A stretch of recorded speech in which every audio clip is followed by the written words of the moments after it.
우리가 성경을 보고 우리가 신앙생활 하다 보게 되면 하나님이 참 비효율적으로 일하신다 이렇게 느껴질 때가 많습니다. 예수님이 비유의 말씀 중에 잃어버린 한 양을 찾아가시는 비유의 말씀을 하셨는데, 그 내용을 보면 99마리의 양을 내버려 두고 잃어버린 한 마리 양을 찾아가서 결국 찾아내고 너무 기뻐서 그 양을 목자가 어깨에 둘러매고 옵니다. 그걸로 끝이 아니라 너무 기뻐서 잔치를 베풉니다. 양 한 마리의 가격보다 어쩌면 더 많은 비용이 들어가는 그러한 잔치를 베풉니다. 이해하기 쉽지 않죠. 예수님이 이 땅에 오셔서 많은 사람들에게 복음을 전하셨는데 12명의 제자, 70명, 120명, 500명, 또 그 이외에도 수많은 사람들에게 복음을 전하셨습니다. 그런데 그 중에서 특별히 12명의 제자에게 집중하셨습니다. 그리고 예수님이 부활 승천하신 이후에 얼마 지나지 않아서 그 12명의 제자 중에 한 명인 야고보가 순교하게 됩니다. 아니, 그렇게 집중해서 소수에게 집중했는데 얼마 지나지 않아서 순교하니까 더 이상 이 땅에서 그 사도 야고보가 무엇인가 할 수 있는 일이 없습니다. 이야기가 쉽지가 않습니다. 7 집사 중에 빌립이라고 하는 집사를 하나님이 보내시는데 광야에 있는 에티오피아 내시 한 명에게 보냅니다. 지금 복음 들을 사람도 많고 할 일도 많은데, 그런데 그 땅끝이라고 여겨지던 곳 중에 하나가 그 당시 에티오피아였는데 그 에티오피아의 내시 한 명에게만 보냅니다. 참 이런 것도 이해하기가 쉽지는 않습니다. 하나님께서 전도에 미련한 것으로 사람들을 구원하시는데, 하나님이 온 우주 만물을 창조하신 분이시고 그리고 이 역사의 주관자로서 이 온 우주 만물을 이끌고 계시는데, 그러면 우리에게 무엇인가 하나님의 전능하심을 드러내고 사람들로 하여금 믿게 하면 좋겠는데 전도의 미련한 방법을 통해서 그렇게 행하십니다. 하나님은 하나님의 일을 반드시 성취하십니다. 하나님께서 하나님의 일을 하나님의 때에 행하시는데 굳이 믿음의 사람들이 그때에 그 일 가운데 함께 하게 하십니다. 기다리게 하시고 인내하게 하십니다. 그래서 히브리서 11장에 나오는 믿음의 선진들 보면 참 이야기가 생각보다 쉽지가 않습니다. 왜 이렇게 하실까? 왜 이렇게 하실까? 오늘 본문에도 보면 이와 같이 인내하고 기다리는 믿음의 선진들의 모습이 나옵니다. 선진들의 모습, 특징, 믿음의 특징 몇 가지가 나오는데, 첫 번째가 오늘 본문이 시작하는 13절에 이렇게 나옵니다.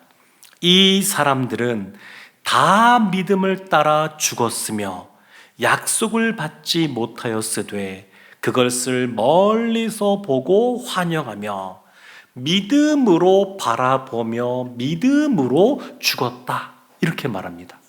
믿음으로 죽음을 맞이했다는 겁니다.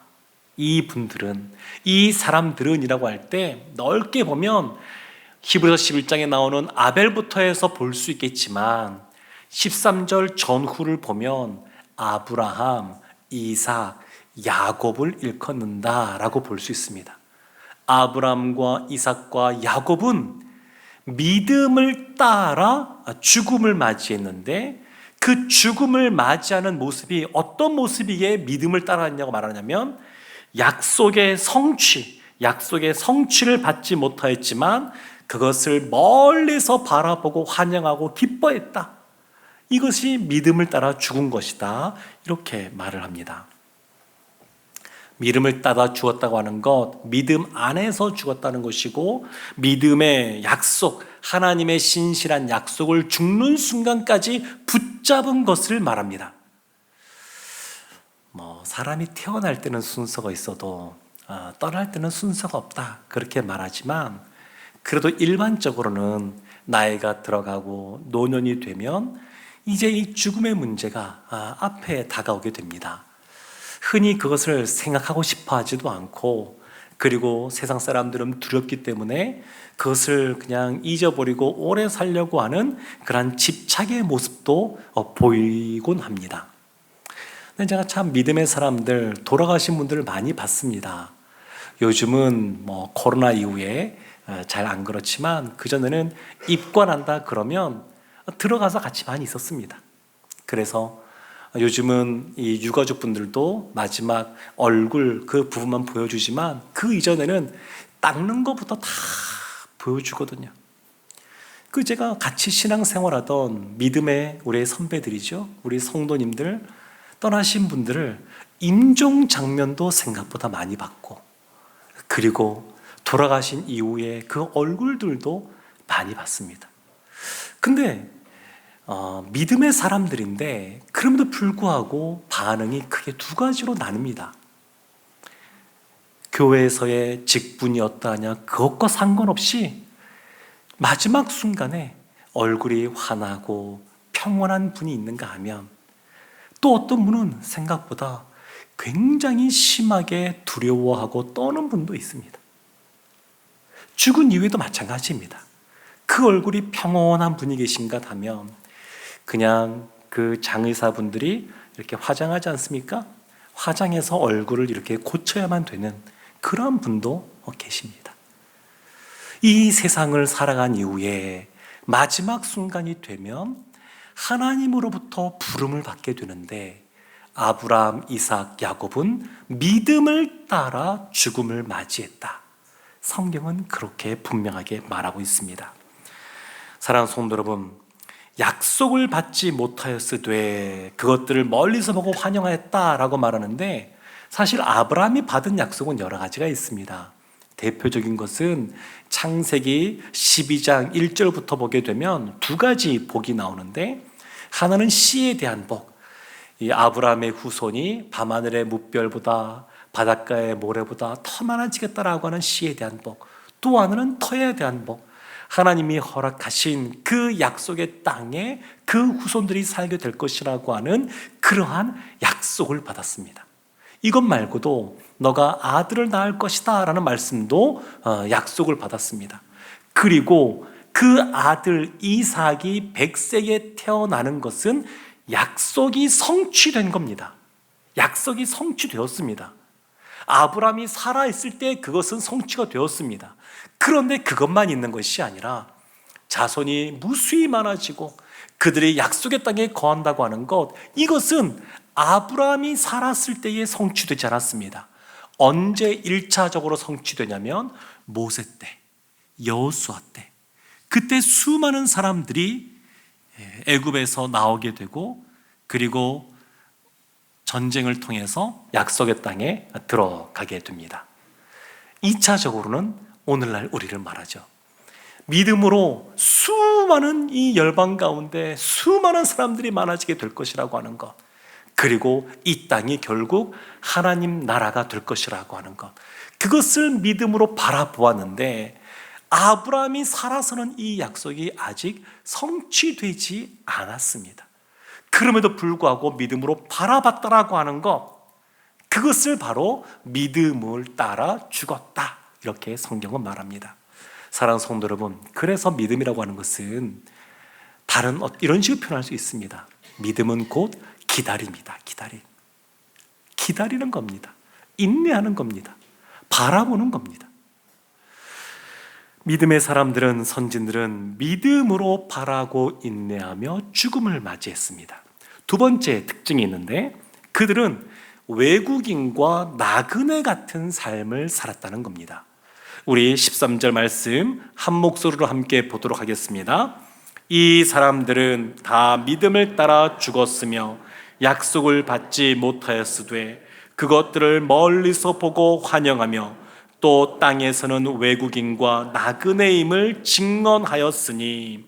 아멘. 이 땅에서 외국인과 나그네 같은 사람으로 살았다는 겁니다. 나그네 생각하면 우리가 두 단어를 한번 살펴보면 좋습니다. 한 단어는 순례자라는 단어이고, 또 한 단어는 방랑자, 단어입니다. 둘 다 익숙한 고향을 다 떠난 사람들입니다. 익숙한 곳을 떠난 사람들입니다. 낯선 곳에 갑니다. 그리고 그곳을 떠돕니다. 차이가 있는데 순례자는 목적지가 분명합니다. 방랑자는 목적지가 없습니다. 그냥 세상을 떠도는 것이 아니라 갈 곳이 분명한 사람은 나그네요, 순례자이고, 그리고 목적지 헤매고 있는데 어디로 가는지를 모릅니다. 그런 사람들은 방랑자라고 할 수 있습니다. 믿음의 사람은 순례자이면서 나그네입니다. 구약 성경에서는 믿음의 사람을 유목민으로 많이 표현합니다. 유목민, 정착민이 아니라 유목민. 생각해보면 아브라함이나 이삭이나 야곱이나 다 양떼를 치던 사람들이었습니다. 유목민이었습니다. 풀이 있어야 되고 또 풀이 있는 곳을 향해서 그 양떼를 데리고 이동하던 사람들이었습니다. 그리고 그들의 삶은 광야와 같은 삶이라고도 볼 수 있습니다. 이스라엘이 애굽에서 나온 이후에 광야에서의 삶을 살게 되는데, 사실 이 믿음의 사람들의 삶, 나그네 같은 삶, 그리고 유목민 같은 삶, 그런 사람은 광야에서의 삶을 말하는데, 광야에 보게 되면 아무것도 생명이 없는 것 같지만 그렇지가 않고 나무들도 있습니다. 근데 그 나무들의 특징이 있는데 그것은 뿌리가 아주 깊다라는 겁니다. 물이 별로 없습니다. 그러다 보니까 나무가 살기 위해서는 뿌리를 아주 깊이 내릴 수밖에 없습니다. 믿음의 삶이라고 하는 것은 광야와 같은 이 세상을 살아가는 것인데, 어떻게 이 세상에서 믿음의 삶을 살 수 있느냐? 뿌리를 깊이 내려야 됩니다. 우리의 믿음의 선진들은 주님 앞에 이러한 뿌리를 깊이 내린 사람들입니다. 하나님과 친밀하게 하나님 앞에 거하고 하나님의 말씀을 붙잡되 꽉 붙잡고 믿음으로 하나님의 약속을 바라보되 죽는 그 순간까지 믿음으로 그것을 바라보는 삶을 살았습니다. 광야에서는 뿌리가 깊은 삶을 살아야 됩니다. 그래서 우리가 살아갈 때 이 세상을 낯선 자처럼 살아가야 됩니다. 익숙한 자로 살아가는 것이 아니라 낯선 자처럼 살아가야 됩니다. 이 세상에 익숙한 자로 살려고 하는 모습이 우리의 본성 가운데 있는데, 그럴 때마다 우리가 행하면 좋은 것이 뭐냐면 나누어 주고 베푸는 삶을 사는 겁니다. 하나님이 주신 것 다 나만, 우리 가족만 먹고 쓰고 살아가려고 주신 것 아니고 다른 이들에게 흘려보내라고 주신 것이다 생각하고 나눔의 삶을 살아가는 겁니다. 떠남의 삶을 살아가는 겁니다. 지난주에 공산권에서 선교하는 한 선교사님을 만났습니다. 평신도 선교사님이신데 15년 전에 그곳에 가서 먼저는 가이드를 했다 그럽니다. 근데 가이드 하면서도 복음을 전하는 거예요. 그러다가 계속 걸리는 겁니다. 신고도 들어가고. 그래서 더 이상 가이드를 할 수 없어서 사업을 시작했습니다. 근데 그 사업이 너무너무 잘 되는 겁니다. 처음부터 잘 된 건 아니고 여러 가지 어려움도 많이 있었지만 그래도 15년 동안 돌이켜보니까 매출액이 수백억이 되는 그러한 탄탄한 그러한 사업체가 되었고, 그리고 놀라운 것은 이분이 초창기 때부터 수익이 생기면 30% 이상 선교비에 쓴다, 또 그 이상 나눔에 쓴다 해서 지금도 매년 수십억을 나누고 베풀어 주는 삶을 살고 있습니다. 얼마 전에 국민일보에 이분의 기사가 나왔다 그래서 제가 찾아봤습니다.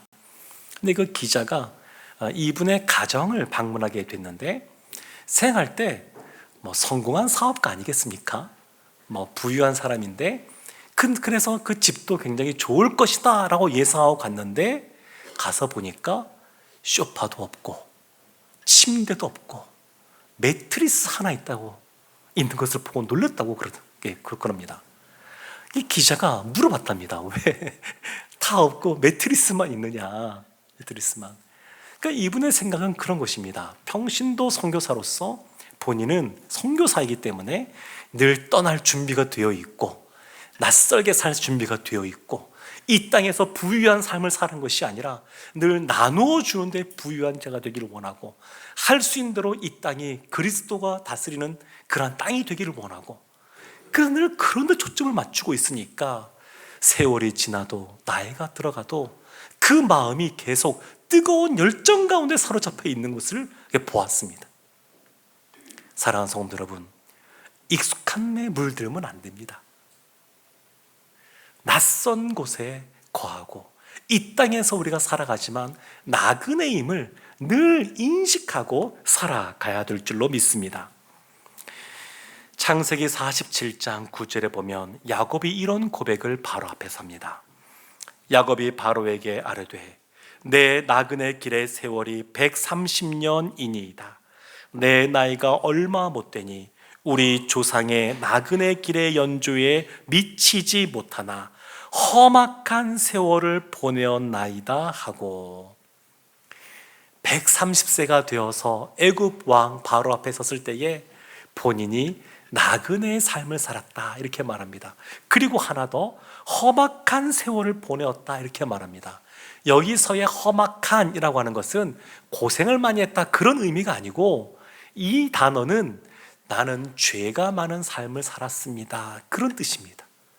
하나님을 떠나서 본인 뜻대로 자신의 삶을 살고자 했고, 본인 뜻대로 성공하고자 했고, 그러한 삶을 살다 보니까 죄로 얼룩진 삶, 하나님과 아주 멀어진 삶, 그러한 삶을 살았다는 것을 깨닫게 된 겁니다. 하나님을 떠났더니 내가 죄 많은 인생으로 험악한 세월을 살았구나, 이것을 나이가 든 130세가 되어서 그것을 깨닫고 바로 앞에서, 애굽의 그 황제인 바로 앞에서 그것을 이야기하고 바로를 축복해 줍니다. 야곱은 나이가 들수록 더 믿음의 삶을 살았습니다. 그래서 애굽의 왕인 바로 앞에서도 하나님의 이름으로 그를 축복해 주는 삶을 살았습니다. 축복의 근원, 복의 근원이 어디인 줄 알고 이 세상에서 본인이 살아가는 삶이 나그네 삶이라는 것을 알았기에 이와 같이 행했던 겁니다. 다윗이 예루살렘에서 하나님의 임재 가운데 거하는 삶을 살 때 자신을 이렇게 표현하는데, 시편 39편 12절에서 이렇게 말합니다. 여호와여 나의 기도를 들으시며 나의 부르짖음에 귀를 기울이소서. 내가 눈물 흘릴 때에 잠잠하지 마옵소서. 나는 주와 함께 있는 나그네이며 나의 모든 조상들처럼 떠도나이다. 나는 주와 함께 있는 나그네. 사실 다윗은 왕으로 있습니다. 왕궁을 아주 멋지게 지어서 그 안에 있습니다. 그런데도 본인은 나그네라는 생각을 잊어버리지 않고 있습니다. 시편 23편에도 보게 되면 왕인 다윗이 늘 갈망하는 곳이 있는데 영원한 하나님의 집입니다. 영원한 하나님의 집. 이 땅에서 본인이 마음껏 할 수 있는 왕으로서 왕궁에 있지만 그곳에 만족하는 것이 아니라 그가 가게 될 그 나라, 하나님 나라, 그곳에 있는 집을 바라보며 살아가는 겁니다. 사랑하는 성도 여러분, 오늘날 우리도 사실은 마찬가지입니다. 우리도 이 땅에서 나그네 삶을 살아가는 사람들입니다. 사도 바울이 빌립보서 3장 20절에서 이렇게 말합니다. 그러나 우리의 시민권은 하늘에 있는지라. 하늘에 우리의 시민권이 있습니다. 하늘에. 이 땅이 우리의 본향이 아니라 더 나은 본향이 있고, 그래서 이 땅은 우리가 나그네 같은 삶을 살아가는 그러한 존재라는 겁니다. 이 땅을 살아갈 때 주의해야 될 것이 있는데, 베드로전서 2장 11절에서 베드로 사도가 이렇게 말합니다. 사랑하는 자들아, 거류민과 나그네 같은 너희를 권하노니 영혼을 거슬러 싸우는 육체의 정욕을 제어하라. 육체의 정욕을 제어하라. 우리가 나그네 같은데, 나그네 삶을 살아갈 때 주의해야 될 것, 육체의 정욕입니다. 육체의 정욕이라고 하는 것은 세상의 것을 살아가며 집착하는 겁니다. 집착하는 것. 이 집착은 인간의 정욕에서 나오는 겁니다. 집착이. 사랑하는 성도 여러분, 그래서 육체의 정욕을 제어하라 라고 하는 것은 영원하고 더 나은 본향을 빼앗기지 않도록 주의하라 라고 하는 것입니다. 늘 깨어 있어야 됩니다. 우리의 미래, 우리의 장래는 아주 밝습니다. 더 나은 본향이기 때문에 그렇습니다. 이 땅의 삶이 전부가 아닙니다. 그렇지만 동시에 우리가 기억해야 될 것은 뭐냐면, 성경은 이 땅에서의 현실의 삶을 무시하지 않습니다. 이 땅에서 충실하게 살아가라고 말합니다. 칼빈을 비롯해서 많은 사람들이 이것을 강조했고, 특별히 칼빈의 영향을 받은 사람들은 얼마나 근면하고 성실하게 살아갔는지, 그리고 도박이나 어떤 타락하고 유혹받는 것에 빠지지 않고 근면 성실하게 살아가니까 돈들이 다 쌓이는 겁니다. 그래서 자본주의가 시작되지 않았습니까? 예수 믿는 사람들은 이 세상에서도 열심히 충실하게 살아가야 됩니다. 그런데 현실에 충실하다라고 하는 것조차도 궁극적인 목적이 있다는 것을 기억해야 됩니다. 왜 우리가 이 땅에서 충실하게 살아가야 되는가? 성실하게 살아가야 되는가? 그것은 이 땅이 전부가 아니라 더 나은 본향이 있다라고 하는 것, 우리가 가야 될 곳이 있다라고 하는 것, 우리는 나그네 인생이라고 하는 것, 그래서 나눔과 베품의 삶을 살아가고, 그리고 낯선 자처럼 이 세상을 살아가야 된다고 하는 것, 이것을 기억해야 됩니다. 단순히 성실하게 살아가서 많은 소유를 얻고 그래서 혼자 가족끼리만 잘 먹고 잘 살았다, 이것이 목적이 아닙니다. 그와 같은 것을 받고 누렸으면, 소유했으면 많은 것들을 또한 흘려보내고 섬기는 삶, 그러한 삶을 우리의 선조들이 살아갔고 우리도 그렇게 살아가라고 성경은 말합니다. 믿음의 선조들은 믿음으로 바라보고 인내하며 죽음을 맞이했고, 믿음의 선조들은 믿음으로 이 땅에서 외국인같이 나그네처럼 살아갔습니다. 또 이 믿음의 선조들은 더 나은 본향을 사모하며 살아갔습니다. 사모했습니다. 히브리서 11장 14절에서 16절 말씀을 제가 보겠습니다. 그들이 이같이 말하는 것은 자기들이 본향 찾는 자임을 나타내미라. 그들이 나온 바 본향을 생각하였더라면 돌아갈 기회가 있었으려니와 그들이 이제는 더 나은 본향을 사모하니 곧 하늘에 있는 것이라.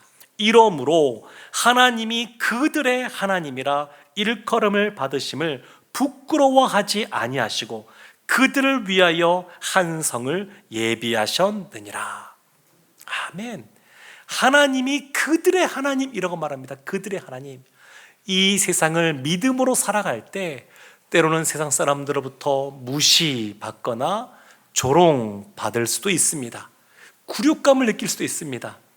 이번에 순행복 축제에 보니까 거의 다 하셨고 남아있는 몇몇 분들도 이제 곧 한다고 얘기 들었습니다. 근데 우리가 대신자를 놓고 기도하고 또 초청하고 할 때 보면 마음문이 열려서 네, 초청해 주셔서 감사합니다, 가겠습니다, 이런 분도 있지만 안 그런 분이 대부분입니다. 무시하거나 지금 너 나한테 그렇게 예수 믿으라고 하면 절교야, 이런 얘기도 듣고 여러 가지 말을 듣습니다. 이런 것 그분들이 대단해서가 아닌데, 그래도 우리가 그들을 사랑하는 마음으로 주님이 우리를 사랑하고 우리를 먼저 품어주셨기에 우리가 그분들에게 찾아갑니다. 멸시를 당하기도 하고 조롱을 당하기도 합니다. 그런데 이러한 조롱을 당하는 우리의 하나님이라는 겁니다. 세상에서 예수 믿는 것 때문에 손해보고 예수 믿는 것 때문에 어려움을 겪는데 그런 우리의 하나님이라는 겁니다. 하나님이 그런 우리를 부끄러워하지 않는다고 말씀하고 있습니다. 예수님 때문에 당하는 어려움, 하나님이 그것을 아시고 부끄러워하지 않으시며 그런 우리의 하나님이라고 말씀하고 있는 겁니다. 그래서 이 믿음의 선진들 보면 본향을 찾는 자, 더 나은 본향을 사모한다, 이렇게 말합니다. 다 이것이 동사형인데 현재 시제로 쓰여져 있습니다. 계속해서 찾는다는 겁니다. 과거에 한 번 찾은 것 아니고 그때부터 지금까지 계속해서 찾고 있다는 겁니다. 계속해서 하나님을 사모하고 그리고 찾는 겁니다. 믿음이라고 하는 것은 뭐냐? 계속해서 찾는 겁니다. 계속해서 사모하는 겁니다. 계속해서 바라보고 인내하는 겁니다. 그것이 바로 믿음이라고 말하고 있습니다. 사랑하는 성도 여러분, 우리에게 돌아갈 더 나은 본향이 있다고 하는 것은 우리에게 큰 위로가 되기도 합니다. 이 세상 보면 어떤 면에서 참 불공평하다, 그럴 때 있지 않습니까? 어떤 사람은 태어날 때부터 재벌집에서 태어나고, 어떤 사람은 태어날 때부터 영어를 쓰는 그런 지역에서 태어나고, 또 어떤 사람은 태어날 때부터 건강하게 태어나고, 어떤 사람은 태어날 때부터 예수님 잘 믿는 집안에서 태어나고, 그런데 나는 그렇지 않을 수도 있습니다. 좀 불공평하다. 본인이 애쓰고 수고하고 성실하게 노력했으면 또 늘 성공하고 그렇게 승진하고 그러면 좋겠는데 세상이 다 그렇지 않지 않습니까? 예수 믿고 착하게 살면 손해보기도 하고 승진해서 누락되기도 하고 여러 가지 불이익을 당하기도 하고 그런 일들 있지 않습니까? 그런데 그렇게 불공평해 보이는 것 같아도 하나님은 선하신 분이라고 하는 것, 그 선하신 하나님이 나에게, 우리에게 더 나은 본향이 있더라고 말해주고 있습니다. 그래서 이 땅에서 삶은 잠깐 지나가는 나그네의 삶이고 우리가 영원히 거해야 될 그곳이 있는데, 더 나은 본향이 있는데 선하신 하나님이 우리를 그렇게 이끌어 가신다고 하는 것 생각하면 마음의 어려움이 점점 작아지고 줄어들게 됩니다. 이 땅에서의 삶이 전부가 아닙니다. 이후의 삶이 있습니다. 사랑하는 성도 여러분, 광야에서의 삶 생각해보면, 유목민의 삶, 나그네의 삶 생각해보면 불편합니다. 좀 어렵습니다. 그렇지만 분명한 것은 광야는 지나가는 것이고 영원하지 않다는 겁니다. 야곱이 130세가 되어서 본인이 험악한 세월을 살아온 나그네라고 고백합니다. 그런데 나이가 들면 이와 같이 아브라함, 이삭, 야곱처럼 더 믿음의 사람이 되어야 되는데 모든 사람이 그러느냐? 그렇지는 않습니다. 그럼 그 이유는 어디에 있을까요? 사실 하나님은 모든 믿는 사람들을 하나님 앞에 늘 한 걸음 한 걸음 더 나오기를 원하고, 하나님을 더 깊이 경험하기를 원하고, 하나님을 더 의지하는 삶을 살기를 원하고, 믿음을 따라 죽음을 맞이하기를 원하시는데 모든 사람이 다 그런 것은 아닙니다. 왜 그럴까? 우리가 야곱의 인생을 잘 생각해 보면 야곱이 무엇인가 잘해서 하기보다 하나님의 열심으로 말미암아, 하나님의 은혜로 말미암아 야곱이 야곱되게 하셨습니다. 그런데 야곱이 좋은 것 한 가지가 있었습니다. 오늘 본문에도 나오지만 야곱의 좋은 점은 더 나은 본향을 사모했다는 겁니다. 모든 사람이 나이가 들수록 인격이 성숙해지고 믿음이 더 커지는 것 아닙니다. 어떤 사람이 믿음이 더 견고해지는 사람이 되냐면 더 나은 본향을 사모하는 사람, 지속적으로 사모하며 살아가는 사람, 그러한 사람이 이와 같이 야곱처럼 아름다운 믿음의 소유자로 살아가게 됩니다. 사랑하는 성도 여러분, 바라기는 우리 모두가 다 하나님 앞에서 믿음으로 기다리고 인내하고 바라보며 살아가서 우리의 믿음의 선진들이 더 나은 본향을 사모하고 그곳에 가는 것처럼 우리도 그 길을 뒤따라 가기를 주님의 이름으로 축원합니다. 아멘. 기도하겠습니다. 하나님, 더 나은 본향을 사모하며 기다리며 인내하며 살아가는 저희 모두가 되게 하여 주옵소서. 예수님의 이름으로 기도합니다. 아멘.